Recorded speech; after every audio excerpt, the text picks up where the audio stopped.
Bonjour à toutes et à tous. Aujourd'hui, je vais vous parler d'Elias Porter, qui est un psychologue américain qui est né en 1914 et qui est mort en 1987. Elias Porter travaillait de pair avec Carl Rogers notamment et a fait au même titre que lui des relations, enfin des travaux en tout cas sur la relation qu'on a avec l'autre. Et Elias Porter a défini notamment 6 attitudes qu'on a communément quand on est en interrelation comme ça.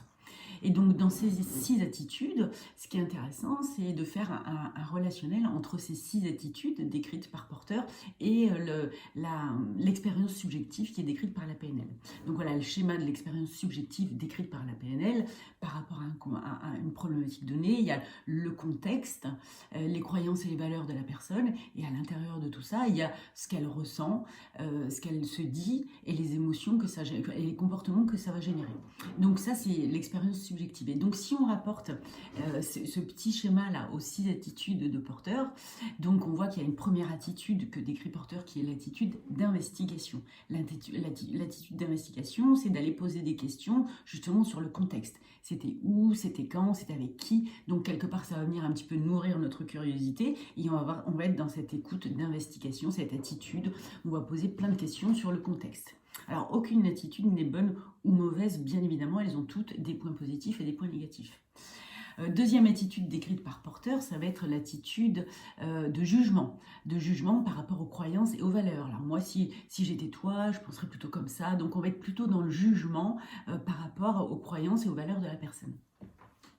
Troisième attitude, ça va être l'attitude de soutien par rapport à l'état interne. Bah oui, tu n'es pas tout seul, je suis avec toi.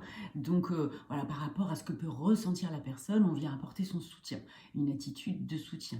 On va avoir aussi une attitude d'interprétation. Forcément, si tu te dis ça, c'est parce que tu fais ça comme ça. Donc on va interpréter les propos de la personne par rapport à son processus interne.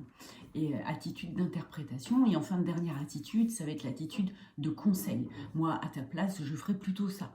Donc, par rapport au comportement mis en place par la personne. Donc, voilà, on peut faire un petit lien entre ces attitudes et l'expérience subjective.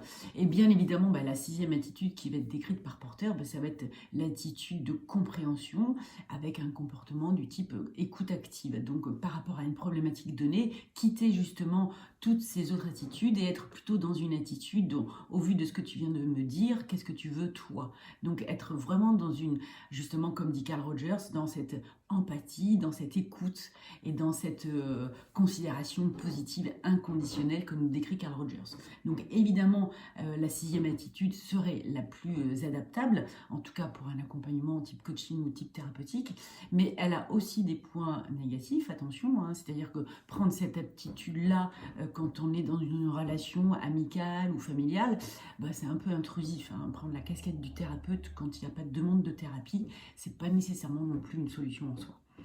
Donc voilà ce que je voulais partager avec vous, faire un petit parallèle là, entre ces 6 attitudes décrites par Elias Porter et l'expérience subjective de la PNL. Et bien sur ce, je vous dis à très bientôt.